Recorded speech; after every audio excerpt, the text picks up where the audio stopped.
কোন ব্রাহ্মণকে দেখেছেন রাস্তাঘাট তৈরি করতে? কোন ব্রাহ্মণকে দেখেছেন খেতে খামারে চাষবাস করতে? কেউ কোনোদিন করেনি। কারণ এই জাতিটা হচ্ছে হারামখোর জাতি, এই জাতিটা হচ্ছে পরগাছা জাতি। এরা যুগ আপনার প্রতিবেশী যদি কোনো হিন্দু হয়, মানে অমুসলিম হয়, আমি হিন্দু শব্দটা ব্যবহারই করতে চাই না কারণ এটা গালাগাল, অমুসলিম যদি কেউ থাকেন, তার বিপদে আপদে সমস্ত রকম ভাবে, সে আর্থিক হোক, পারিবারিক হোক, সামাজিক হোক, যে কোনো সমস্যায় আপনি যদি পাশে দাঁড়ান, বসে আছেন। মূলত আমার নাম দীপক ব্যাপারী। আপনার নামটা শুনে মনে করছেন আমি হিন্দু, কিন্তু হিন্দু নই। হিন্দু বলতে এই হিন্দু শব্দটা কারা দিয়েছিল জানেন? যখন পার্সিরা ভারতবর্ষ আক্রমণ করেছিল, এখানকার মানুষকে, এখানকার কালো চামড়ার মানুষগুলোকে, এখানকার মূল্যবেশী মানুষগুলোকে চোর, ডাকাত, গুন্ডা এই শব্দ ব্যবহার করার জন্য তাদেরকে হিন্দু বলা হতো। পরবর্তীকালে মুঘল সাম্রাজ্য আসে, অন্যান্য বিভিন্ন সাম্রাজ্য আসে, তখন সেই শব্দটা এখানে ভারতবর্ষে যে পুরো ভূখণ্ড অর্থাৎ সিন্ধু নদের তীরে বসবাসকারী পুরো মানুষ, সমগ্র মানব জাতিকে ওই হিন্দু শব্দটাই খুব প্রচলিত হয়ে গেছিল। এই হিন্দু শব্দটা এই তথাকথিত যে ধর্মগ্রন্থ রয়েছে, এই মানে বিজেপি, আরএসএস বা হিন্দুত্ববাদীদের কোনো ধর্মগ্রন্থে হিন্দু শব্দটা নেই। কিন্তু এই হিন্দু শব্দটা নিয়েই বিজেপি, আরএসএস এখন রাজনীতি করছে। এইটা নিয়ে আপনাদের সামনে দু চার কথা বলবো, কিন্তু সেটা বলার আগে এখানে যারা উপস্থিত রয়েছেন সে সমস্ত সমাজসেবী, শিক্ষক, মৌলানা, বিভিন্ন ব্যক্তিবর্গের মানুষ রয়েছেন, শ্রদ্ধেয় মানুষ, তাদের বক্তব্য শুনছিলাম। কিন্তু তাদের বক্তব্য থেকে একটা জিনিসের উত্তর আমিও পাইনি, আপনারাও পাননি। প্রশ্নটা কি? প্রশ্নটা হচ্ছে মুসলিমরা বিজেপি, আরএসএস এর কোন পাকা ধানে মই দিয়েছে যে মুসলিমদেরকে শেষ করার জন্য, খতম করার জন্য লাগাতার একের পর এক তাদের বিরুদ্ধে ষড়যন্ত্র, দাঙ্গা, মব লিঞ্চিং, বিভিন্ন ধরনের হত্যাকাণ্ড চালাচ্ছে। আপনারা জানেন বিজেপি, আরএসএস কেন মুসলিমদের পেছনে হাত ধুয়ে পড়েছে বা ইসলামের বিরুদ্ধে প্রচার করে? কেউ জানেন না। এখানে উপস্থিত অনেক বক্তারা হয়তো বিষয়টাকে গভীরভাবে ভাবেন। যারা রাস্তা চলছেন, চলতে চলতে আমার এই বক্তব্য শুনছেন, তাদেরকে বলবো একটু দাঁড়িয়ে যান, দাঁড়িয়ে গিয়ে এই বক্তব্যটা শুনুন। এতক্ষণ পর্যন্ত যে বক্তারা বক্তব্য রেখেছেন তারা ইসলাম ধর্মাবলম্বী। আমি কিন্তু কোনো ধর্ম মানি না, মানবতাকেই ধর্ম মনে করি। আমার দৃষ্টিকোণ থেকে বিজেপি, আরএসএস সম্পর্কে যতটা পড়াশোনা আমি করেছি, সম্ভবত এখানে উপস্থিত কেউ এতটা পড়াশোনা করেননি। বিজেপি, আরএসএস এখনো কোনো বই নেই তাদের নেতাদের, তাদের গুরুজিদের, যেগুলো আমি পড়িনি, এরকম কোনো বই নেই।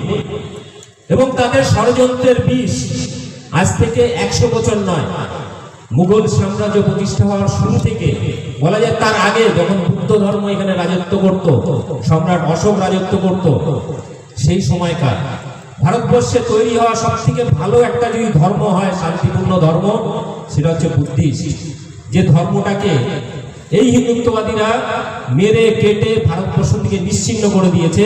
তারা পালিয়ে চলে গেছে চীন, জাপান, মায়ানমার, এই সমস্ত দেশে। সেই ইতিহাস পরে একদিন বলবো। কিন্তু তার আগে কেন মুসলিমদের পিছনে হাত ধুয়ে পড়েছে বিজেপি, আরএসএস বলতে পারবেন? অনেকে জানেন না। ইতিহাসটা হচ্ছে এই, ভারতবর্ষে ইসলাম আসার আগে এখানকার সমাজ ব্যবস্থা কি ছিল তার ছোট্ট উদাহরণ দিই। আপনাদের এখানে মধ্যে অনেকেরই মন্ডল, বিশ্বাস, নানা রকম টাইটেলে পদবীর লোক রয়েছেন এখানে। আপনাদের 2 পুরুষ, 3 পুরুষ, 4 পুরুষ আগে অনেকেই এই শূদ্র ক্যাটাগরির বা এসসি, এসটি ছিলাম আমরা, বা অনেকে আমাদেরকে হিন্দু বলতো। তাহলে আপনারা ধর্ম পরিবর্তন করলেন কেন? এই উত্তরটা যদি খোঁজেন তাহলে বুঝতে পারবেন যে ভারতবর্ষে এই ব্রাহ্মণ্যবাদী যে সিস্টেম, যেটাকে বিজেপি, আরএসএস বলছে, এটা অ্যাকচুয়ালি হচ্ছে মনুবাদী সিস্টেম। মনু হচ্ছেন একজন তাদেরই তৈরি করা ধর্মগুরু, যিনি একটা বই লিখেছিলেন, যে বইটাতে বলা হচ্ছে ব্রাহ্মণ হচ্ছে 7 খুন করলেও মাপ, কারণ ব্রাহ্মণ হচ্ছে ব্রহ্মার সৃষ্টি। তারপরে তাকে যারা রক্ষা করবে তারা ক্ষত্রিয়, আর টুকটাক ব্যবসা বাণিজ্য করবে তারা বৈশ্য। আর শূদ্র, যেটা সমাজের প্রায় 85 থেকে 95% মানুষ, আপনার আমার মতো মানুষ যারা খেটে খাই, যারা কাজবাজ করি, ফসল উৎপাদন করি, কৃষিকাজ, এমনকি সমস্ত রকম দৈহিক কাজ, ঘর বাড়ি বানানো, রাস্তাঘাট বানানো, সবকিছু আমরা করি। কোন ব্রাহ্মণকে দেখেছেন রাজমিস্ত্রি কাজ করতে? কোন ব্রাহ্মণকে দেখেছেন রাস্তাঘাট তৈরি করতে? কোন ব্রাহ্মণকে দেখেছেন খেতে খামারে চাষবাস করতে? কেউ কোনোদিন করেনি। কারণ এই জাতিটা হচ্ছে হারামখোর জাতি, এই জাতিটা হচ্ছে পরগাছা জাতি। এরা যুগ যুগ ধরে এখানকার খেটে খাওয়া মানুষগুলোকে, যারা আজকে আমরা বর্তমানে যাদেরকে এসসি, এসটি, ওবিসি, মাইনরিটি বলছি, এটা হচ্ছে এখানকার মূল নিবাসী মানুষ, যারা এই ভারতবর্ষকে তৈরি করেছে, এখনো তৈরি করছে। লকডাউনের মধ্যে যারা পরিশ্রম করে বিল্ডিং তৈরি করেছে, লকডাউনের মধ্যে খেটে খামারে কাজ করে মানুষের মুখে খাদ্য পৌঁছে দিয়েছে, সেই মূল নিবাসী মানুষ। আর এই পরগাছা যারা হিন্দুত্বের রাজনীতি করছে, সেই বিজেপি, আরএসএস চাইছে আবার সেই পুরনো ব্রাহ্মণ্যবাদী সিস্টেম, সমাজ ব্যবস্থা ফিরিয়ে নিয়ে যেতে, যেখানে এই গরিব মানুষগুলো 85% মানুষ আমরা মূল নিবাসী মানুষ, যারা ওদের পায়ের নিচে থাকতে পারি। এবং কি অধিকার দেবে আমাদের? আমাদের নির্বাচন করার ক্ষমতা থাকবে না, সমাজে কে দলপতি হবে, আমাদের হয়ে কথা বলবে, তাকে নির্বাচন করার ক্ষমতা আমাদের থাকবে না। আমাদের জমির উপর কোনো অধিকার থাকবে না, শূদ্রদের, মূল নিবাসী মানুষদের অধিকার নেই কোন ব্রাহ্মণের বিরুদ্ধে কথা বলার। কোন ব্রাহ্মণ ক্ষত্রিয় যদি আপনার ঘরের মেয়ে বউকে তুলে নিয়ে চলে যায়, আপনি কিছু বলতে পারবেন না। কারণ মনুসংহিতায় লেখা আছে যে আপনার বিবাহিত স্ত্রীকে আগে হয় রাজার কাছে, নাহলে ব্রাহ্মণের কাছে রেখে আসতে হবে। এই হচ্ছে হিন্দুত্ব। এবং তারপরে কি, এমনকি ব্রাহ্মণদের মধ্যেও আছে মহিলাদেরকে, ব্রাহ্মণ ব্রাহ্মণ, কিন্তু ব্রাহ্মণের ঘরে যে বউ, তাকেও শূদ্র ক্যাটাগরিতে ফেলে দিয়েছে তারা। এমনকি সেই ব্রাহ্মণের যখন সন্তান হচ্ছে, তাকে পৈতে দেওয়ার জন্য, যতক্ষণ না পৈতে হবে তখন তাকেও শূদ্র হিসেবে গণ্য করে এরা। এবং যখন এই ব্রাহ্মণ মারা যায়, তার স্ত্রীকে সতীদাহ করে সেই জ্বলন্ত চিতায় তুলে দিত এরা, অর্থাৎ সতীদাহ প্রথা। আর যে বাল্য বিবাহ নিয়ে আজকে মোহাম্মদ নবীকে নিয়ে, যাকে নিয়ে কথা হচ্ছে, সেই সময় সমাজ ব্যবস্থায় আমাদের ঈশ্বরচন্দ্র বিদ্যাসাগর, এমনকি নরেন্দ্র মোদীর বাপ, ওর মায়ের বয়স 13 বছর ছিল যখন বিয়ে করেছে ওর বাবা। আমার নিজের দিদা 108 বছর বয়সে মারা গেছে, তার 11 বছর বয়সে বিয়ে হয়েছে, 13 বছরে প্রথমবার বাচ্চা হয়েছে। আজ থেকে 50-100 বছর আগে তখন সমাজ ব্যবস্থা 8 বছর থেকে 13 বছরের মধ্যে বিয়ে হতো। যখন তার ঋতুবতী হতেন, তারপরে স্বামীর সংসারে যেতেন। এটা ছিল তৎকালীন সমাজের সমাজ ব্যবস্থা। আজকে অনেকেই বলছেন, তথ্যগত ভাবে তো নকুল শর্মা ঠিকই বলেছেন, তাহলে এটা নিয়ে এত চিৎকার করার কি আছে? চিৎকার কেন করবে না? আমি কাউকে কোনো একটা কথা বলছি, সেটা কোনো আলোচনা যখন হয়, তথ্যগত আলোচনা হয়, কোনো বিচার বিশ্লেষণ হয়, তখন এক ধরনের অনেকেই বিচার বিশ্লেষণ করে বিভিন্ন জিনিস লেখে, কই সেটা নিয়ে আপত্তি নেই। বহু সমালোচনা করে মোহাম্মদকে নিয়ে, ইসলাম নিয়ে বহু সমালোচনা করে, বাজারে বইপত্র আছে, রোজ পত্রপত্রিকা বেরোয়, কই সেটা নিয়ে তো কেউ বলেন না। তার কারণ হচ্ছে নকুল শর্মা নবীজিকে অপমান করার জন্য কথাটা উল্লেখ করেছিল, অপমান করাটাই উদ্দেশ্য ছিল। এবং এইগুলো কেন করেছে জানেন? সেটা হচ্ছে ভারতবর্ষ মূল নিবাসী মানুষদের মধ্যে এই মাটির প্রতি একটা দায়বদ্ধতা আছে, যেটা আগে উল্লেখ করছিলাম, যে সারা ভারতবর্ষের মানুষকে খাইয়ে পুড়িয়ে বাঁচিয়ে রেখেছে সমস্ত দিক থেকে। এই মানুষগুলোর মধ্যে বিভাজন তৈরি করতে হবে, বিভাজন তৈরি করে একতাটা ভাঙতে হবে। আমাকে একটা উদাহরণ দিন। পশ্চিমবাংলায় বিজেপি গত নির্বাচনের আগে এত হাওয়া তুলল, অনেকেই ভেবেছিল বিজেপি চলে আসবে, 100-র মধ্যে 100 জনই ভেবেছিল বিজেপি চলে আসছে। এলো না কেন? কারণ এখানকার বাঙালির সম্প্রীতির ইতিহাসটা খুব শক্ত, এই সম্প্রীতিকে ভাঙা সহজ নয়। এবং আরেকটা আপনাদের তথ্য বলি, তারপরে মূল কথায় আসছি। সেটা হচ্ছে ভারতবর্ষের মধ্যে সবথেকে বেশি মানুষ ইসলাম গ্রহণ করেছিলেন এই বাংলার মানুষ। তখন অখণ্ড বাংলা ছিল, বিশাল বড়। কেন করেছিলেন? কারণ এই বাংলা কৃষি প্রধান রাজ্য ছিল এবং সবাই কৃষিকাজের সঙ্গে, মৎস্যজীবীর সঙ্গে যুক্ত ছিলেন, শান্তিপ্রিয় মানুষ ছিলেন। এখানে শেখ রাজারা এসে প্রথম ব্রাহ্মণ্যবাদী সিস্টেম চালু করে। এত অত্যাচার চালায়, মানুষ বাধ্য হয়ে বৌদ্ধ ধর্ম গ্রহণ করে, তারপরে অত্যাচার চালায়। তারপরে যখন মোগলরা আসে, ইসলাম ধর্ম এখানে আসে, কারণ ইসলাম ধর্ম বুদ্ধদের মতো অতটা নিরীহ নয়। ন্যাড়া টাক মাথায় করে গেরুয়া পরে মানুষকে শিক্ষা দিচ্ছেন, শান্তির কথা বলছেন। ইসলাম অতটা নিরীহ নয়। ইসলাম যেমন শান্তির কথা বলে, যখন অন্যায় করে, অত্যাচার করে, সেই অত্যাচার নিয়ে গর্দান উড়ানোর জন্য ইসলাম কিন্তু সবসময় এগিয়ে থাকে। সেটা প্রমাণ করে দিয়েছে যে গরিব মানুষের পক্ষে দাঁড়িয়েছিল বলে ইসলাম আর সারা পৃথিবীর মধ্যে 57টি দেশে ছড়িয়ে পড়েছে। এটা হচ্ছে ইসলাম। ইসলাম কখনো এই সমস্ত অত্যাচারী শাসকদের মতো নির্বিচারে সাধারণ মানুষের উপর কখনোই অত্যাচার করেনি। এরা অনেক গল্প বলে যে মুঘলরা এসে এখানে বহু মানুষকে হত্যা করেছে, অত্যাচার করেছে, মন্দির ভেঙেছে ইত্যাদি। আপনাদের এরকম কয়েক হাজার উদাহরণ দিতে পারে যে হিন্দু রাজাদের মেয়েকে অপহরণ করার জন্য রাজা যুদ্ধ হয়ে মারামারি, খুনোখুনি, তার ইতিহাস লম্বা। কই তখন তো তোমরা ধর্ম খোঁজো না। যখন মোগলরা এখানে আসে, প্রথম এসেছিল কি করতে? ইসলাম বিস্তার করতে না। তখন রাজা যুদ্ধ হতো। আপনাদের ছোট্ট একটা উদাহরণ, পৃথ্বীরাজ, কদিন আগে অক্ষয় কুমারের সিনেমা বেরোল। পৃথ্বীরাজকে হিন্দু রাজা হিসাবে প্রচার করলো। পৃথ্বীরাজ হিন্দু রাজা ছিলেন না। মোহাম্মদ ঘুরির সঙ্গে যখন লড়াই হয়, পৃথ্বীরাজের পক্ষে একজনও ব্রাহ্মণ, একজনও হিন্দু রাজা দাঁড়ায়নি পাশে পৃথ্বীরাজের। সোমনাথ মন্দির তখন ছিল বৌদ্ধ মঠ। সেই সোমনাথ মন্দির মঠকে বাঁচানোর জন্য লড়াই করেছিলেন। কিন্তু মোহাম্মদ ঘুরির সঙ্গে কারা ছিলেন? মোহাম্মদ ঘুরির সঙ্গে সেই সময় হিন্দু রাজা এবং পুরোহিতরা দাঁড়িয়েছিলেন মোহাম্মদ ঘুরির সঙ্গে পাশে। বুঝে নিন গল্পটা কি। এবার যে মূল জায়গাটা, সেটা হচ্ছে কেন মুসলিমদের বিরুদ্ধে, ইসলামের বিরুদ্ধে বিজেপি আরএসএস এত রাগ বা এত ক্ষোভ কেন?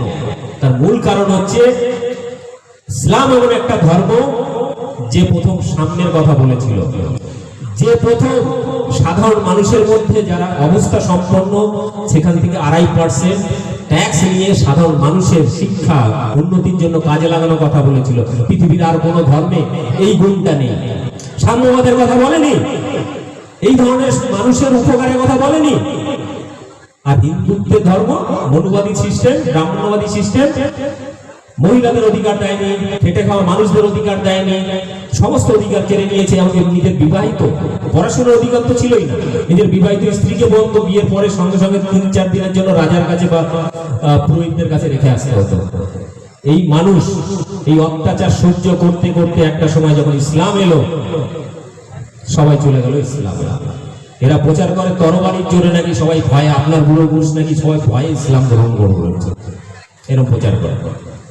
বাস্তবে হচ্ছে এটাই যে বিজেপি আরএসএস এর নতুন নতুন দেবতা আবিষ্কার, নতুন নতুন মন্দির তৈরি করে ব্যবসা করা ছাড়া পরগাছা জীবন, মানুষের উপার্জিত পয়সা ওখানে দান করবে, সেখানে গিয়ে আরামে আয়েশ করে তাদের জীবন যাপন করবে।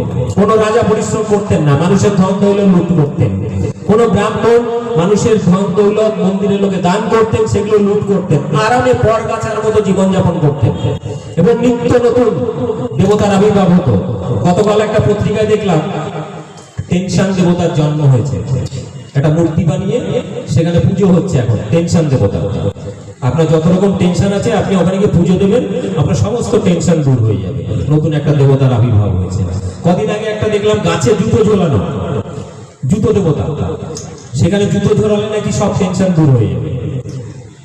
এরকম রোজ রোজ নতুন নতুন দেবতার আবিষ্কার, রাস্তাঘাটে একটা পাথর ফেলে সেখানে পুজো করে কদিন পরে মন্দির তৈরি করা, এই ধরনের ব্যবসা ইসলাম আসার পরে বন্ধ হয়ে গেছে।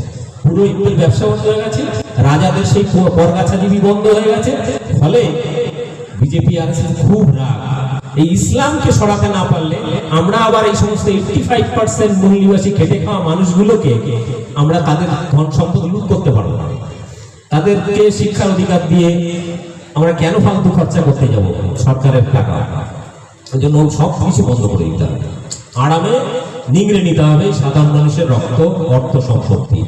এবং এটা যেহেতু ইসলাম আসার পরে সব বন্ধ হয়ে গেছে, সতীদাহ প্রথা, বাল্য বিবাহ, এই সমস্ত ট্যাক্স লুট করার যে কার্যকলাপ সব বন্ধ করে দিয়েছিল এরা। এবং বিভিন্ন ধরনের কুসংস্কার এগুলো বন্ধ হয়ে যাওয়াতে ওদের রাগ, এটা একটা কারণ। দ্বিতীয় হচ্ছে দীর্ঘদিন তারা ক্ষমতায় নেই।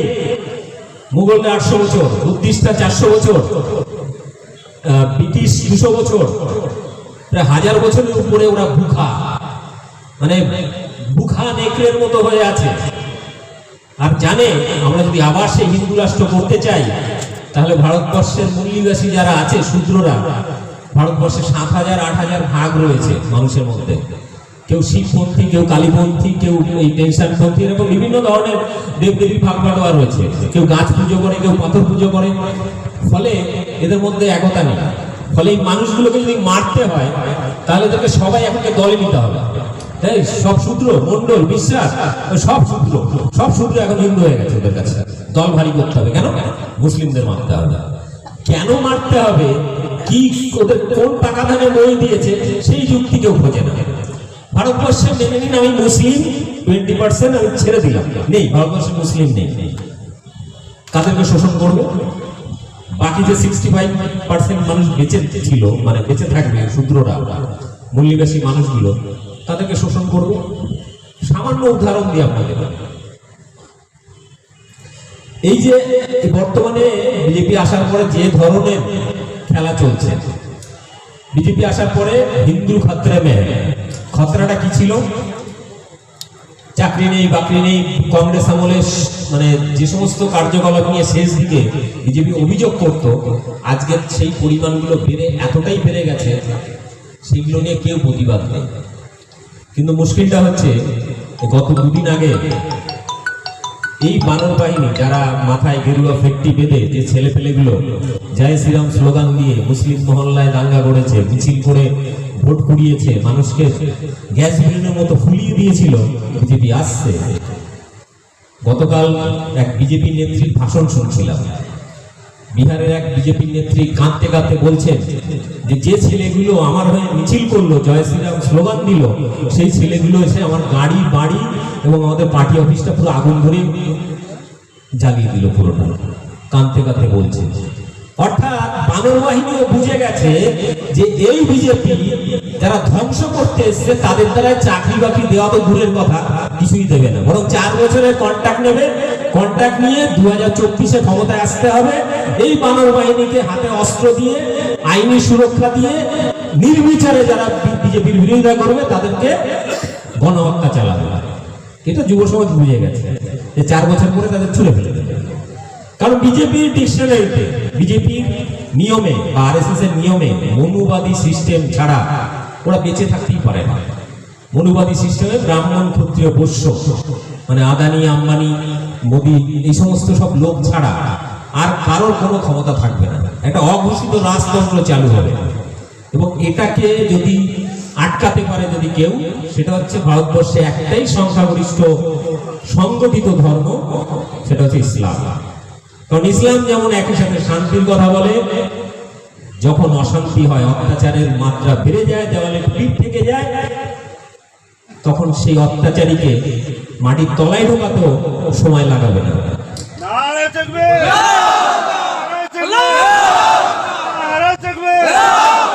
এবার একটু আপনাদের বলি, সেটা হচ্ছে আন্দোলনের ধরন নিয়ে কথা হচ্ছিল। গত কয়েকদিন ধরে আমি বিভিন্ন জায়গায় বক্তব্য রাখতে বলছিলাম যে আন্দোলনের ধরন নিয়ে কিন্তু একটু সমস্যা হচ্ছে। সেটা হচ্ছে বিজেপি আরএসএস চাইছে মুসলিমদের আলাদা করে দাও, শূদ্রদের আলাদা করে দাও, আদিবাসীদের আলাদা করে দাও, আলাদা করার চেষ্টা করছে। আপনাদের মনে আছে এর আগে যখন বাবরি মসজিদ ধ্বংস হয়, গুজরাট দাঙ্গা হয়, এরপরে ভারতবর্ষে প্রায় 6000-7000 ছোট বড় দাঙ্গা হয়েছে। কিন্তু প্রতিটা ক্ষেত্রে আমরা যখন মিছিল করেছি, রাজপথে যখন মিছিল করেছি, সেই মিছিলের সামনের সারিতে কারা ছিল জানেন? হিন্দু, মুসলিম, বুদ্ধিস্ট, খ্রিস্টান, সমস্ত, এমনকি শিখ, সমস্ত ধর্মের মানুষের, ধর্মের লোকজন তাদের মানে সম্মানীয় ব্যক্তিদের সামনে রেখে মিছিল করেছিলেন। কিন্তু এই প্রথম নবীজিকে অপমান করার জন্য মুসলিমরা রাস্তায় নামলো, অন্য ধর্মের মানুষ রাস্তায় নামছে না কেন? এর পিছনে একটা বিশাল বড় মাইন্ড গেম চলছে। এই জন্য আমরা কিছুদিন আগে থেকে, যখন এই ঘটনা ঘটেছে, তারপর থেকে লাগাতার 1 সপ্তাহ ধরে আমি আমার নিজের ইউটিউব চ্যানেল থেকে ভিডিও করে বলেছিলাম, ফেসবুকে বিভিন্ন লেখালেখির মাধ্যমে বলার চেষ্টা করছিলাম, তাহলে খুব একটা বড় গেম চলছে, খুব সাবধান। এরা কিন্তু ফাঁসানোর চেষ্টা করছে। এর জন্য যেটা করতে হবে, যে জিনিসটা আমরা আগে করেছিলাম, সব ধর্মের মানুষকে সামনে নিয়ে আন্দোলনে ঝাঁপাতে হবে, তাহলে বিজেপি আরএসএস ওদের খেলা শেষ। কিরকম একটা উদাহরণ, এই যে এই মুহূর্তে যে আন্দোলনটা চলছে, মুসলিমরা আন্দোলন করলে সেখানে রীতিমতো গুলি চালাচ্ছিল, আর এখন যে ট্রেন ভাঙচুর হচ্ছে, কালকে থেকে কালকেও রাত পর্যন্ত 15টা ট্রেন জ্বালিয়েছে, পুরো পুড়িয়ে দিয়েছে, জ্বালিয়ে কম করে 30টির বেশি স্টেশনকে গুড়িয়ে দিয়েছে। বিজেপি আরএসএস এর কার্যালয়, অফিস অগুন্তি, 50-60টার উপরে ভেঙে গুড়িয়ে দিয়েছে, জ্বালিয়ে দিয়েছে। কারা? যাদের নেশা কেটেছে, গোমূত্র গোবরের নেশা কেটেছে, সেই বানর বাহিনীর সদস্যরা, যুব সমাজ। এখন বিষয়টা হচ্ছে সেটা একটা আলাদা ধর্ম। এখানে কেউ আর ধর্ম খুঁজছে না, কেন বিজেপি আরএসএস চেপে গেছে, এখন মিডিয়া বন্ধ, মুখ বন্ধ হয়ে গেছে, কিছু বলতে পারছে না। এবার মুশকিলটা হচ্ছে এই আন্দোলন করতে গিয়ে আমাদের একটু প্ল্যান করে করতে হবে। ওরা চাইছে ডিভাইড করতে, আমাদের একতা করতে হবে। কিরকম একতা? আপনাদের মনে আছে ভারতবর্ষে যখনই মহামারী হয়েছে, ধরুন করোনার সময়, মানুষ খেতে পারছে না, আমফানে ঘরবাড়ি ভেঙেছে, সরকারি কোনো সাহায্য নেই।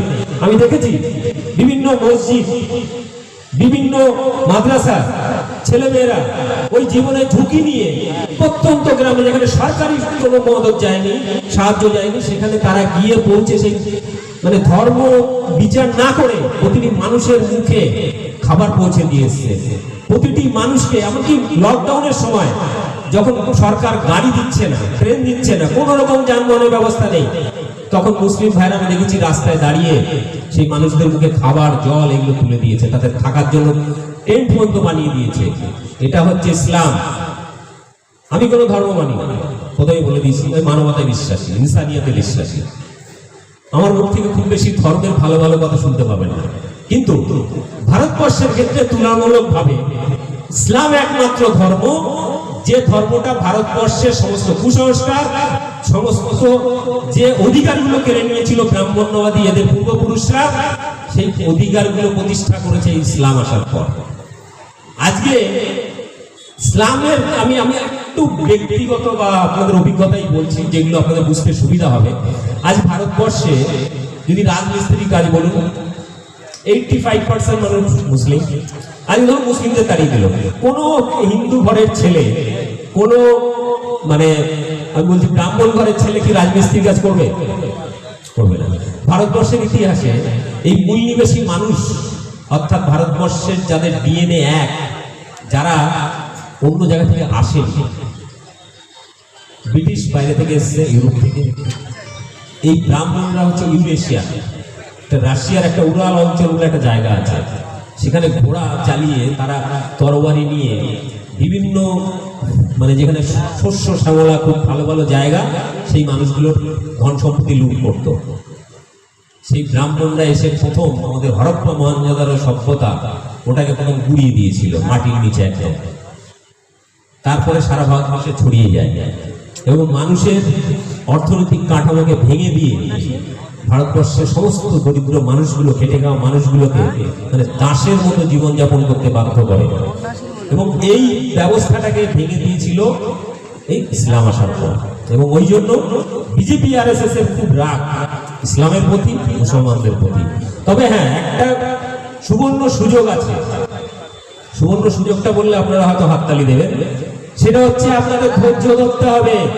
আর মাত্র 2024-এ বিজেপি হিন্দু রাষ্ট্র যদি কায়েম করেছে, তারপরে খেলা শুরু হবে। খেলাটা কিরকম? হিন্দু রাষ্ট্র কায়েম হয়ে যাওয়ার পরে মানে যদি এনআরসিও হয়, মুসলিমদেরকে তাড়ানোর ক্ষমতা ভারতবর্ষে কোনো আইনে নেই। কিন্তু সমস্যা হবে হিন্দু কাঠামোতে, হিন্দু রাষ্ট্রের।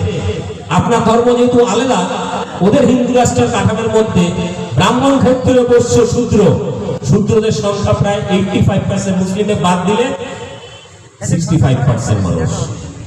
এই মানুষগুলো না তখন বাঁচার জন্য সেই আগে যেমন ধর্ম পরিবর্তন করে ইসলাম হয়েছিল, দলে দলে সব মানুষ ইসলাম হয়ে যাবে। ভারতবর্ষে তখন 85% মানুষ ইসলাম ধর্মের হয়ে যাবে।